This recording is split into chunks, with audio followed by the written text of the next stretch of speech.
ইফালে গুৱাহাটীৰ সাতগাঁৱৰ এটা পথৰ বাবে ৰাইজ ওলাই আহিল ৰাজপথলৈ। প্ৰগতি নগৰৰ এটা জৰাজীৰ্ণ পথৰ বাবে চৰম দুৰ্ভোগ ভুগিবলগীয়া হৈছে ৰাইজে। আজিলৈকে বিভাগীয় কৰ্তৃপক্ষৰ চকু নপৰিল পথছোৱাৰ ওপৰত। গুৱাহাটীৰ সাতগাঁৱৰ এটা পথৰ বাবে ওলাই আহিছে ৰাইজ। প্ৰগতি নগৰৰ এটা জৰাজীৰ্ণ পথৰ বাবে ৰাইজ ৰাজপথলৈ ওলাই আহিছে। কৰ্তৃপক্ষৰ চকু নপৰিল পথছোৱাৰ ওপৰত। বিগত 30 বছৰে নিৰ্মাণ নহল পথছোৱা। পথ নিৰ্মাণৰ বাবে আবেদন নিবেদন কৰিও সুফল নাপালে ৰাইজে। তাৰ বাবে প্ৰতিবাদ সাব্যস্ত কৰিছে সুৰুজ পথৰ বাসিন্দাই। শীঘ্ৰে পথছোৱা পকীকৰণৰ দাবী উত্থাপন কৰিছে অঞ্চলবাসী।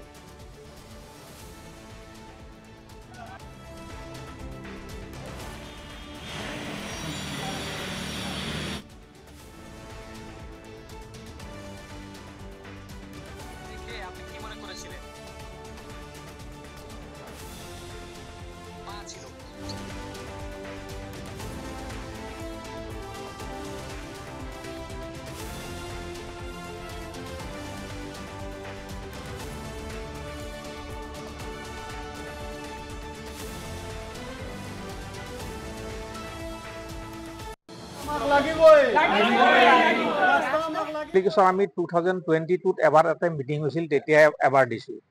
আকৌ গৌৰীবৰাৰ ওচৰত আমি কাউন্সিলৰৰ ওচৰত 2-3 বাৰ গৈছোঁ, গ'লেও আমি ভাল ৰেছপন্স নাপাওঁ।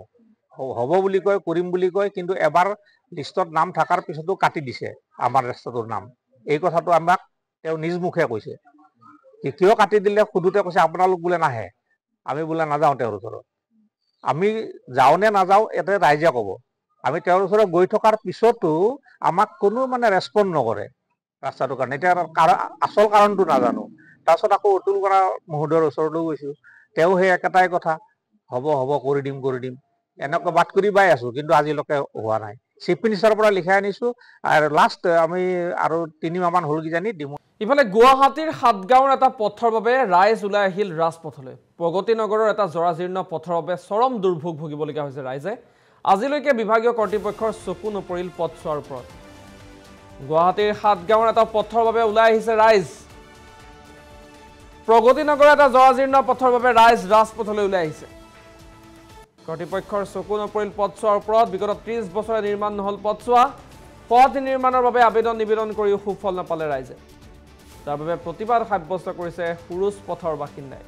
শীঘ্ৰে পথছোৱা পকীকৰণৰ দাবী উত্থাপন কৰিছে অঞ্চলবাসী।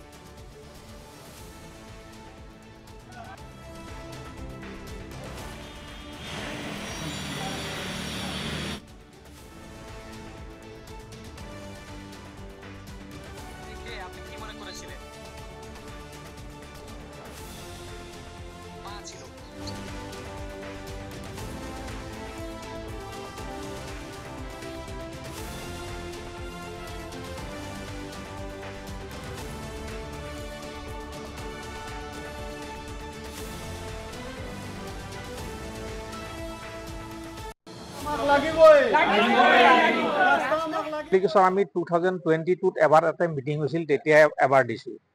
আকৌ গৌৰীবৰাৰ ওচৰত আমি কাউন্সিলৰৰ ওচৰত 2-3 বাৰ গৈছোঁ, গ'লেও আমি ভাল ৰেছপন্স নাপাওঁ। হ'ব বুলি কয়, কৰিম বুলি কয়, কিন্তু এবাৰ লিষ্টত নাম থকাৰ পিছতো কাটি দিছে আমাৰ ৰাস্তাটোৰ নাম।